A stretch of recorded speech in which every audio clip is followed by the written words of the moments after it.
After their victory in overturning a woman's right to bodily autonomy, the Republican Party has turned its attention to marriage equality. In fact, here is Representative Lauren Boebert talking to Charlie Kirk about why she doesn't think gay people should have the ability to get married.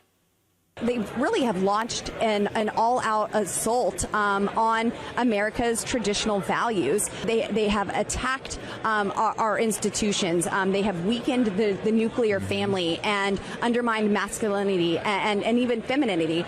And the people who can't even define what a woman is now wants to get in the middle of defining a covenant between a man and a woman and God. So wait now, somehow allowing people of the same sex to get married is destroying masculinity? Is masculinity? Are you admitting that it is so inherently fragile that this would be the very thing that would shatter it? Masculinity. Because obviously that's what you sound like. It sounds like that you believe that masculinity is so incredibly fragile. If you believe that it was as strong as you thought it was, or at least as strong as you say it is, and not the super weak and pathetic version of it, then gay people getting married would not affect it at all. But apparently, you are trying so hard to protect it, which means that it is super weak and fragile and does not deserve protection because it's not real masculinity, is it? No.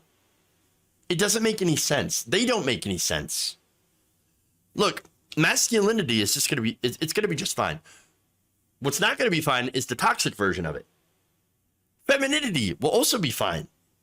And by the way, people should be allowed to find their own way between the two ends of that spectrum without people like Lauren Boebert telling them how to do it.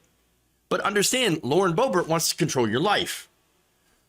Lauren Boebert and the Republican Party do not believe in freedom at all. She wants you to fit into the neat little box that she created for everyone else because, God forbid, her tiny little pea brain can't cope with anything that's outside of that box into what she considers to be abnormal. What she considers to be abnormal. Now, I consider her abnormal. Now, look, she also accuses them of trying to redefine marriage. Look, let's be honest. Marriage has been redefined so many different times before. I mean, what's one more time, really? Look, back in the day, and I'm talking a long, long time ago, marriage used to be more of a political transaction where women were treated as commodities to be bartered because of their ability to bear children. And of course, they were also used to cement alliances between noble families. Are you sure you want to go back to that? Are you, Lauren Boebert, do you want to be a bargaining chip? Is that what you want to be? Okay, well, I mean, go back to that. Stop talking for one. Get off the mic. Walk home and make your pervert husband a sandwich. If that's what you think you're all good for, then why don't you live that way? Why don't you live your own words? Oh, you don't want to? Gee, I wonder why. No, look, religion, by the way, she talks about it's a covenant between man and woman and God. You realize that in Christianity, it was not involved officially in marriage until 1563, which, by the way, Republicans want to take us back to 1563. Yeah, that was the Council of Trent, where finally they said, oh, the ceremony of marriage. Yeah, let's add that into our official canon. And when it comes to same-sex marriage, by the way, if you look through history, there's a few interesting examples. The Roman Emperor Nero, and I didn't know this before, who ruled from AD 54 to 68, twice married men in formal wedding ceremonies, and had forced the imperial court to treat them as his wives. Interesting. Somewhat a little bit closer to 1563 is one 13th century Greek Orthodox ceremony which is the order for solemnization of same-sex union.